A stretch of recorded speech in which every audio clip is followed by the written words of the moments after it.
a couple more minutes. I'll press end, but we'll just stay here. We are live. Welcome, welcome. Claire Wasserman here, founder and author of Ladies Get Paid. We are an educational platform, global community, and a book that is all about helping women earn more and live better.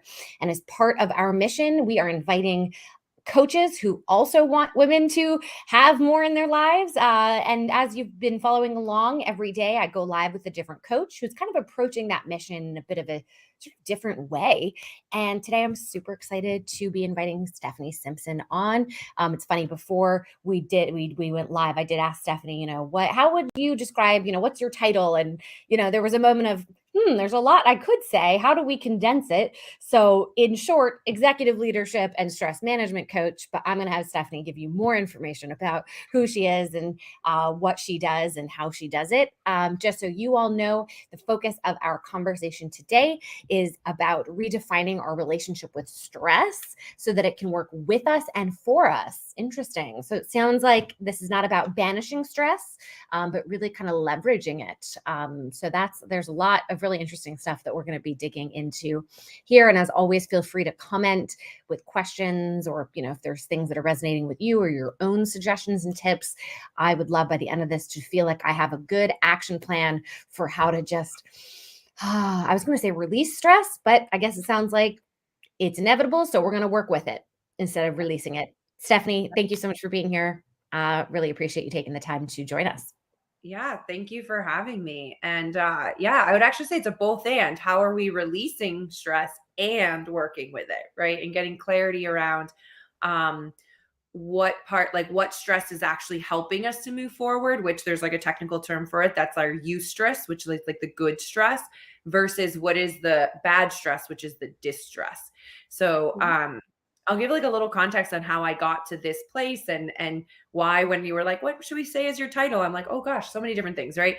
So I come to all the work that I do first and foremost as an artist, and being a dancer and a theater practitioner for most of my life.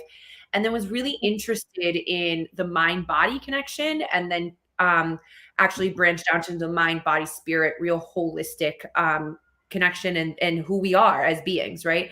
And the psychology behind that. So when I did my MFA in dance performance and choreography for my thesis, I was really interested in like, how do we show optimally in high intensity situations? Like, how are we able to perform at our best? And originally was working with like dancers and theater practitioners. And now that expanded to mostly not people in the arts world. I work with leaders and managers and individuals on teams and things like that. And then as I continue to, stay curious and understand what is this relationship with fear, I started realizing, fear and stress, very linked. So I think the biggest thing that that we would want to talk about first is like, what is stress, right? Like, what is it? And it's a biological, physiological, emotional, and mental response. So it is really the whole thing. And one of the things I do in my business is I teach a stress management class at a college here in Manhattan, where I'm based. And the first thing we learn this semester is the 3 S's, is what I call them. So you have stressor, stress reaction, and the strain. And so the stressor is our perception of a threat. So it's that perceived threat. And once our brain perceives that there's a threat, it sounds the alarm, which is our nervous system, and we release all these catabolic hormones, cortisol, adrenaline, so that we can shut down everything else and that we can get to safety. Because what our brain thinks is like, we are in danger. And so what it chooses is either to run away, fight back, freeze, or now there's more information and research around fawn. So 4 F's now. When we're in our stress cycle, we are so tunnel vision because really our body is protecting us. It's like, we need to get away from this danger, right? And we can't see that there's so many other like options or opportunities around us because we're so just like tunnel vision. The strain is the outcome of that, right? Or the consequence. So for many of us, this could look like headaches, physical pain because we're holding unnecessary tension in our body. So back aches, things like that. Shoulders are a big thing, right? People are like, oh, my neck and my shoulders. But it can also look like, getting sick, because the more that we have catabolic hormones going in our body, it weakens our immune system. It can look like in the workplace, like being disengaged from what you're doing, feeling overwhelmed and overburdened, and then feeling burnt out, right? So stress doesn't have to lead to burnout, but it can be a leading cause of burnout because we're not creating a healthier relationship with it.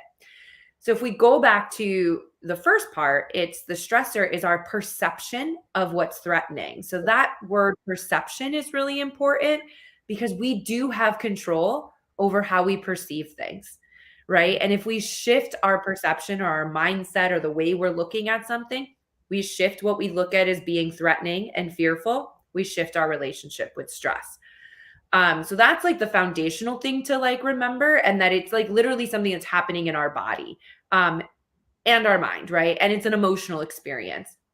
Now, where we don't want to get rid of stress, so I also tell all my clients and students and companies I work with is like we actually need a healthy amount of stress in order to perform to our best potential.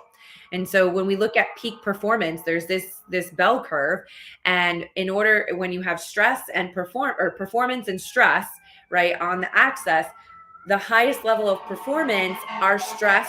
Oh, and here's some sounds of New York City.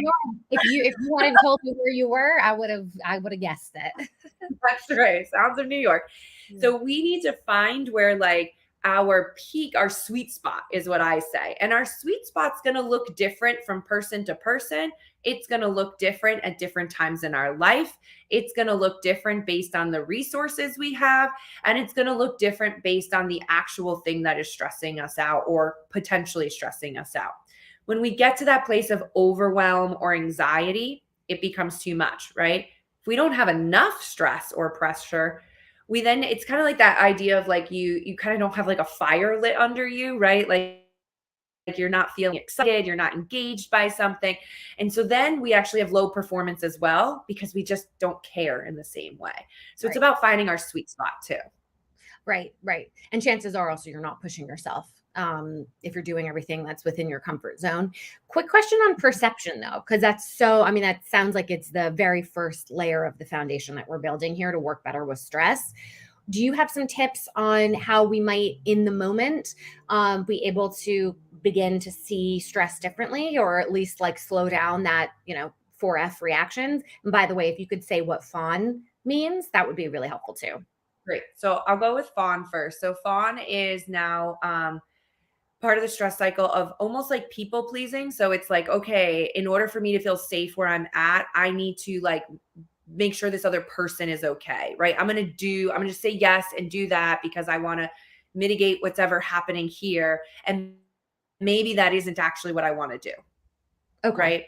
Right. So that's what fawn is. Great question about the perception. So a lot of times what we're saying is stress is actually not stress. It's actually a fear or it's anxiety or it's worry, right? So if we can first take a moment, and I teach people because I come from that dance somatic background, a lot of what I'm trying to get my clients to do is actually understand when their body is telling them something, right? So like for me, I get like this knot in my stomach. And so instead of being like, oh my God, I'm so stressed out, like I feel this knot, I'll take a breath, right? So the first thing I always tell people is breathe.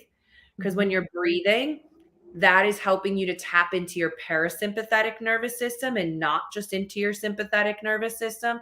And it gives you oxygen to the brain to go, okay, wait, I'm safe right now, right? I'm safe right now. What question do I need to ask myself? So maybe it's like, anytime I come on some sort of podcast or thing like this, I get excited, but there's nerves, right? And so it's like, oh, wait a second, I'm safe. The butterflies in my stomach or the knot in my stomach isn't telling me like, run away, you can't do it. It's telling me that like, I'm excited about this, right? I'm excited to talk with you. I'm excited to share, something I'm really passionate about. And we sometimes confuse sensations in our body. We immediately go to like that more negative place, and reminding myself like, oh no, that knot is just because I care and I'm excited. So how can I remind myself that I've done this before? I can do it again. Like I'm human. So even if I make a mistake or like fumble over my words, that's okay. Like it's not the end of the world. And so then you can kind of pep talk yourself through what's coming up. But you need to be courageous enough to ask yourself the question, Yeah. and then really listen to the answers that are coming up. Because if you don't ask the question and listen to the answers, you then have no information to go forward. Right. And so maybe it is that I'm like, oh no, I can't speak in front of people. Like that is just overwhelming, which is very common. Public speaking is one of like the number one like stressors for a lot of people. Right. And then then you can ask yourself, well, who do I need to reach out for help? And what do I need to feel more safe? Right. And then you're creating an action plan. Right. Interesting that you use the word courageous enough to ask yourself the questions. I love that. I think I know why you said that, but I would love to hear why does it take courage to dig into this stuff? Well, sometimes it's scary to say out loud some of the things that we're thinking, right? And so we think it's better to just kind of avoid it and push it to the side, but it's not gone. It's still there. Like whether we're consciously like verbalizing it or ruminating on it, we're unconsciously doing it. And so that's actually what's going to cause distress, which again is the bad stress. And it's that internal part, right? And so I know we all have had this at different points in our lives where it's like we just don't feel like something is right. And so that's where it's like, well, when is enough of that internal feeling like you don't want to feel that anymore? And so when are you going to take that step outside, like you said, outside your comfort zone to create change, right? And I always say to people, like, creating awareness creates more choice, right? So the more awareness you create and consciousness, you create more choices, and then you have more power and agency in your life. So it's not being done to you. You get to take ownership of it. So that goes back to like, how can stress partner with us? It's like, oh, you're my friend. You're telling me things all the time, right? Like all the time, our body physiology is telling us stuff. What if I slowed down and really like listened to it, asked it questions, became better friends with it so that we could work together and be able to perform better in all areas of our life? Yeah. And I think, and now I get why you said the topic you wanted to focus on was building a relationship with stress, because that's exactly what it is you're talking about here. Sweet spot of stress. You mentioned that. I think you spoke, I think, a little bit to like how that's a good thing, but how can you figure out for yourself what your quote sweet spot might be? Yeah, great question. So here again is where like having a reflective practice is really important for all of this, right? So being your best cheerleader, your best friend, and whether that's through journaling, whether it's through voice notes, that's like another great way to like get something out and then be able to listen back to it later. So being able to kind of track what's happening at different stages of your life and being able to realize like when was too much and maybe you needed to ask for help, and when did you actually need a little more push. So one of the examples I give is I'm a runner. And so when I'm training for bigger races, like you need to actually push yourself like each week in order to build up your mileage, right? You're putting stress on your body and your mind, because running is just as much mental as it is physical, sometimes more. But if you're putting too much pressure in both of those, you're going to get injured, or you're not going to finish something the way you want, and then your confidence is going to go lower, right? But if you're not putting enough pressure on yourself, you're not going to build up the physical capacity, and then mentally you're not going to feel prepared when you get into a race to be like, oh yeah, I can run, 13 miles or 26 miles depending on what you're doing. So being able to kind of track over like whatever practice that may be. So for me, when I like took the leap and left my full-time job to scale my coaching and consulting business, I was working with a coach at the time, because coaches need coaches just like therapists need therapists. And I was kind of getting blocked of like how I was measuring my success, which is a whole nother conversation we could have, and how that creates a lot of unnecessary stress. And one of the practices I created for myself was every Friday, I have an alarm that goes off, that I sit down, I pause, and I reflect on the week. And I talk about like what went well, where am I celebrating my wins, which also has shifted a lot because of what I deem successful now, right, is maybe different than what I did before. And when I mean that, I don't determine success based on like how much money I made that week. I'm determining it based on the quality of connections and things that were important to me, like my values, right? And then I also look at like, where did something not go as well as I wanted it to go? Right. And how was I working with my energy? How was I working mentally and physically? And what needs to shift for the next week? Right. And now I have a physical record of like what was going well. Where are there opportunities for growth and development? What did I try? What do I want to try this time? The other big thing to know is what works for you today may not work for you tomorrow. Yeah. What works for me may not work for you, right? Yeah. So I created this 21-day stress management workbook. And one of the reasons I did that was I have a yoga background. I'm a certified yoga instructor. I have a lot of like things that I've done to build my own practices. And I noticed that like, yeah, yoga works for me sometimes, and then it doesn't other days, right? And so I was like, oh, we all need like a whole toolbox that we can go in and be like, for this thing, I need this tool. For that thing, I need that tool, right? Like how I show up with my family, I need certain tools that are different than how I show up with my clients, that's different than how I show up with my team that I'm collaborating with, all of that, right? And so to empower ourselves that like we have so many tools, so we're going to be okay no matter what the situation is. And then it's about practicing them when we're not in our activated state, right? And so that's where like practice and ritual and routine are really important, that you're doing something for yourself every day, even if it's just 5 minutes, because then you're training your brain and your body to like, this is where we get back to like neuroplasticity and stuff, is like we're creating new pathways, but that's not going to be created when we're only practicing them when we're in an activated state, if that makes sense. I think that's so important to say. Can you give some examples of some of those tools? I mean, I know you've talked about breathing and shifting perception by asking really good questions to get more to the core of like the emotion beyond or beneath the stress. But when you mentioned like various scenarios, whether it was your family or a client, where could you? I would love some like tangible examples, of what you might, in that moment, or in preparation of that moment, which tool would you grab?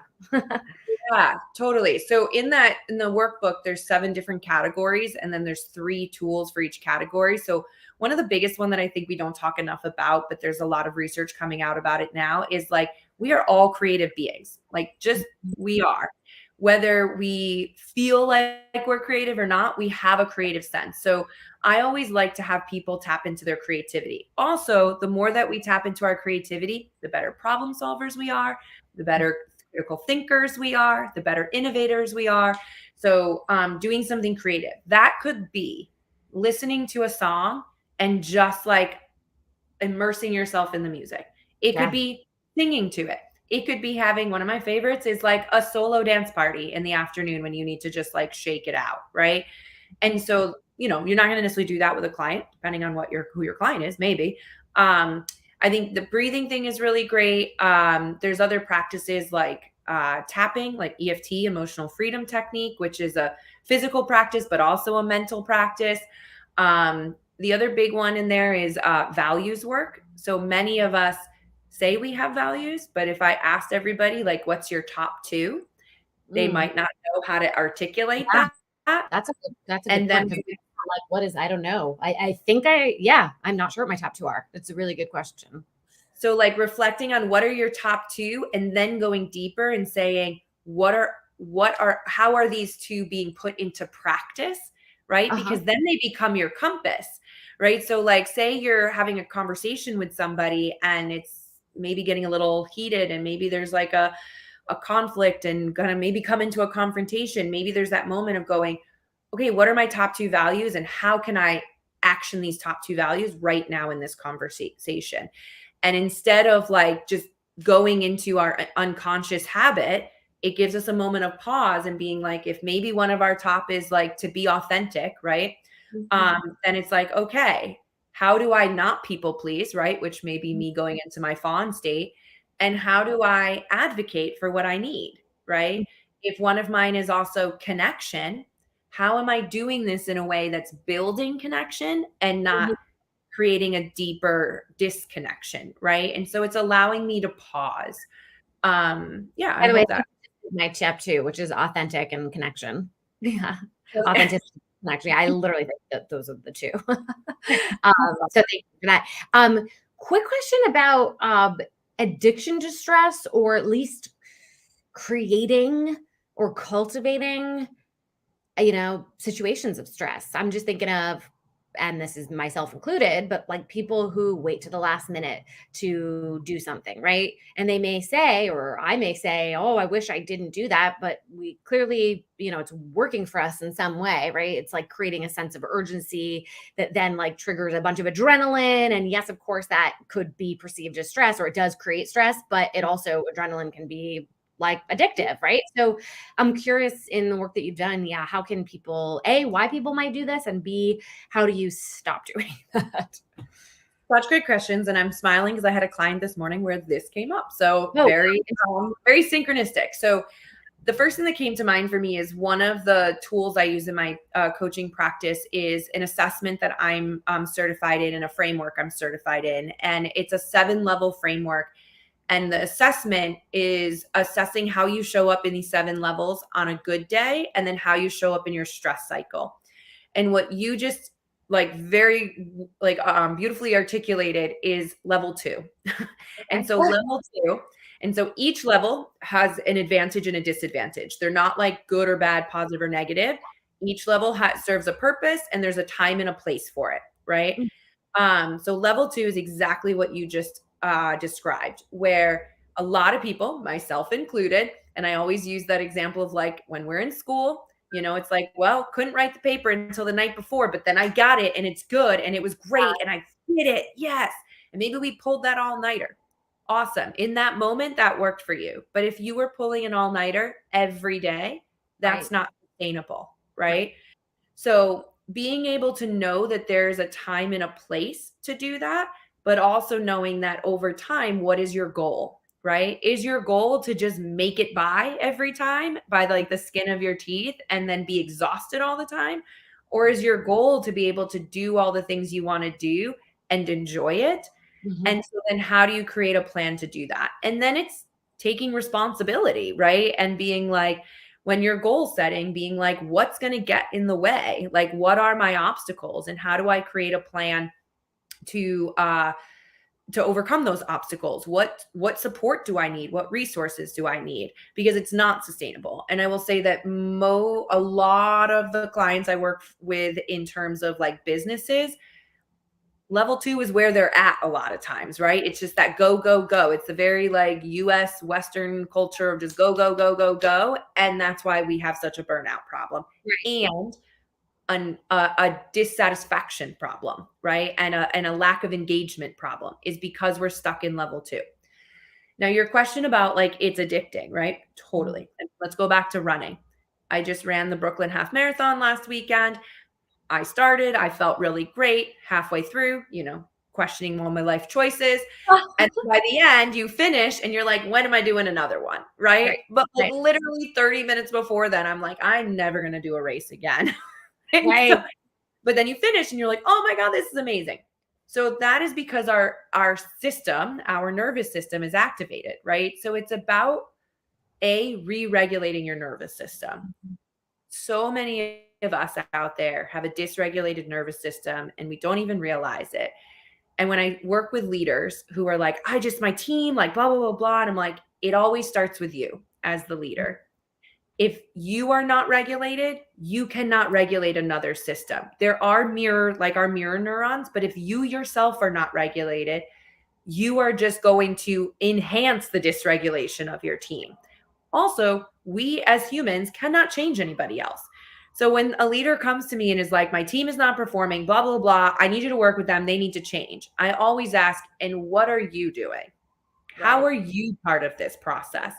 Because you're the leader. So you set literally the energy, the tone, the expectations, and all of that.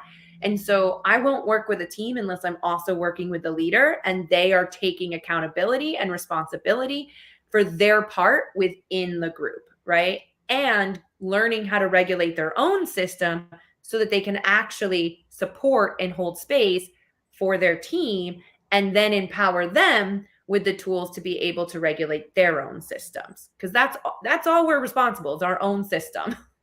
I think also you could replace the word manager and team with parent and child as well. Yes. Yeah. I do a lot of coach trainings right now. There's a school I've been working with for many years, and I developed their internal coaching program. And in the last couple of years, our biggest clients through our coach trainings are the parents, and they love it because they're learning coaching skills, which are like emotional intelligence skills, right? And they're being able to use those, and not every situation is a coaching situation, but being able to use those skills and tools when necessary so that they're really supporting their kid to be able to like become the person that they can become, their potential, not what the parent Right. wants them to be. Right. Yep. I think that's so important.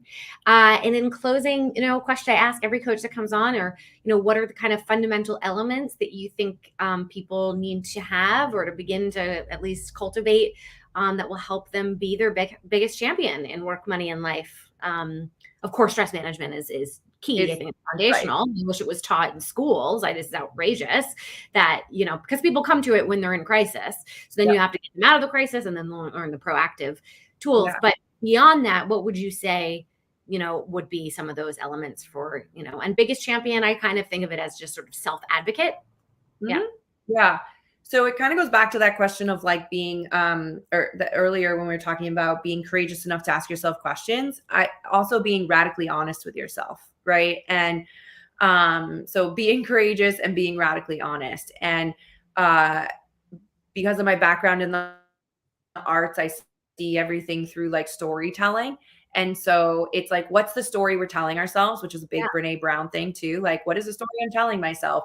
And being honest with it. Because if you're not being honest with yourself, like nothing's going to change, right? Like you can continue to blame others or situations or things, but like if you really start with yourself and you're radically honest with yourself, and which takes a lot of courage and vulnerability, you can then start making shifts, and then you shift the way you see yourself, which then you shift the way you see everything around you, right? Yeah. And so that I think is so important. And there's so many different ways to do that. Journaling may be one way, going to therapy may be another way. I mean, I'm very open with everybody that I go to therapy every week. Like it is one of my non-negotiables.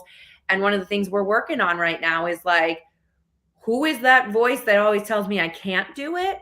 And how am I calling her out? And we've given her a name. We know what she looks like, right? Like, how are we calling her out to remind myself that I am not her? Mm-hmm. And what is the story I want to tell myself? Because then I can start finding evidence that supports that story, as opposed to allowing her to have the microphone all the time and only seeing evidence that supports her story, right? So it is a lot of going in to be able to go out. And I think the last thing I'll say about that too is like, people come to me, as I'm sure they come to you, when they have a problem, right? Yeah. And as a coach, like I am trained to not fix your problem, because that's on you, but I am trained to help you understand yourself more deeply and shift the internal story and narrative and perspective, that perspective thing, so that you can see things in a different way. And then all of a sudden all these external problems don't look like problems anymore, right? Like they're not stressors anymore. They're exciting challenges. Yeah. Yeah. Exactly. And you can see so much growth from it. I know it's really, sorry to cut you off, but I just get so fucking jazzed when I have people do the exercise of going through their past and finding out all of, just detailing out all of the setbacks and, disappointments and sort of unexpected devastations, and then charting out, okay, well, what about all the fabulous things in your life, the things you've learned about yourself and the world and connections you've made and relationship, blah, blah, blah. and then seeing how connected. Is it roundabout? Like how, and oftentimes it's like really directly, at least I've seen in my life, very directly related. I mean, even like getting sued got me my book deal. You know, I mean, it's like really wild. And then when you see that, you go, oh my gosh, now moving forward, anytime there's some kind of setback, you know, whether it's an emotional setback or like an actual thing that happens, you know, you go, ooh, that doesn't mean that I can't feel my feelings, but wait, now I get to shift into a place of like, this is exciting. I love that you said about the feeling your feelings, because I would never tell somebody not to feel their feelings. If anything, I think we're not feeling our feelings enough to be Right. able to understand them, Yeah. to be able to release them. And then, because everything you just talked about was like the stress cycle, right? So like when we're stuck in that like tunnel, we can't see all the opportunities, right? Mm. So we're just stuck in the story that we're seeing.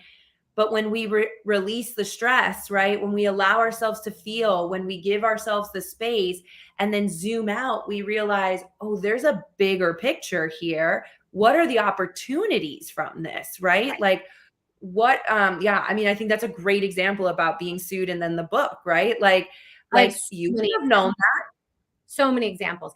And also that it shows that there's, and this goes back to the very beginning where you said like you talked about and right, it's not like either that. or, that you know you could hate that something happened but also be grateful that it did, right? Like you could say this sucks, I hate these feelings, I feel like shit, but I also see how this is going to lead to growth. Like Yes. it just, that's, I think that's a real sign of maturity, because most likely your default is want to look at it in a binary, and probably the default binary is the negative, to your point earlier. And that's just survival, which is sort of ironic. Like the thing that is like meant to help you survive, actually, it's survival in the short term, but long term, it sort of hurts you.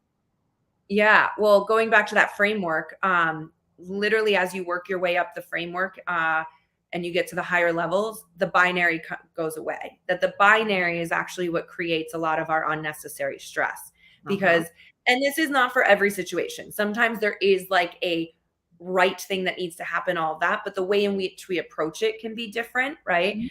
And so when we are able to take judgment out and we're able to take fear out, and like there has to be a this or a that, we allow for more space and we allow for More the both space and more and choice.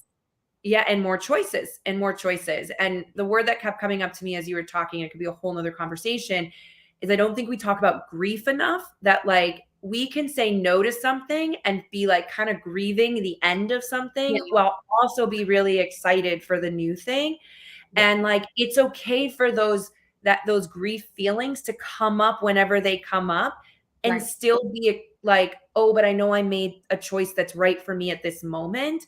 or I'm really angry about this thing and I know that like I need this to move forward as well, right? Like all there's a place for all of that. We are complex human beings. All right. I think that's great. I know technically we're over time, but because you mentioned the 7 steps or this methodology, do you mind just telling us what those are? And then by the way, in the for everybody watching, after the recording, we're gonna just, I think, pop some of those links Yeah, in there, because I'm not totally. sure how people can get you. Sure. So I am an ICF certified professional coach through IPEC, and IPEC has their framework called the Core Energy Leadership Framework. And then there's an assessment called the Energy Leadership Index Assessment. So it is an attitudinal assessment, not a personality assessment. So things like Myers-Briggs and DISC and Enneagram are personality. This is Okay. attitudinal. And what it's doing is, like I said, it's measuring your how you're showing up in these 7 levels, both on a good day and when you're in your stress cycle. And what's so powerful about it is that over time, because it's attitudinal, once you start doing more work on yourself and creating more awareness and consciousness, your results are going to shift. You can take it again like 6-7 months later.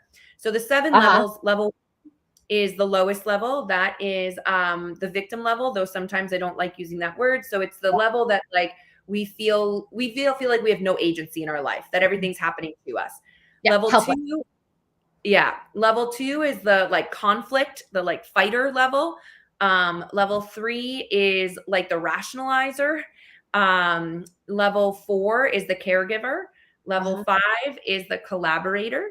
Level 6 is the connector, and level 7, I don't remember exactly the name of it because I always talk about it as the Yoda level because that is like our highest self, right?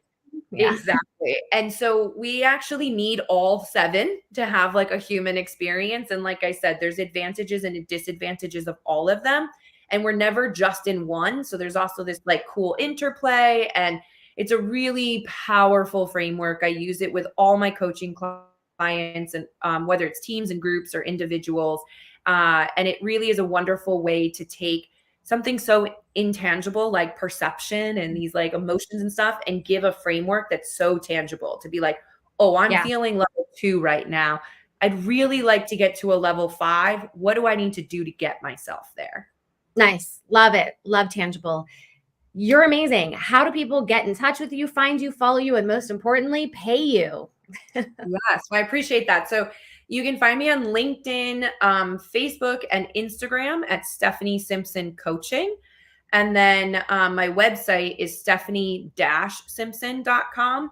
And my email is stephanie@stephanie-simpson.com. And I'll put in the comments actually a link to set up a free discovery call with me. And that's a wonderful way to get some free coaching and to learn more about things. But also I have a ton of resources on all of those platforms as well. Fabulous. Well, let's do more things with you, Stephanie. You're great. I already feel less stressed. Super appreciate how specific and tangible you were with all of your advice. And no doubt this was helpful for everybody else too. Thank you so much. Best of luck. Thank now you. Go get paid. Yeah.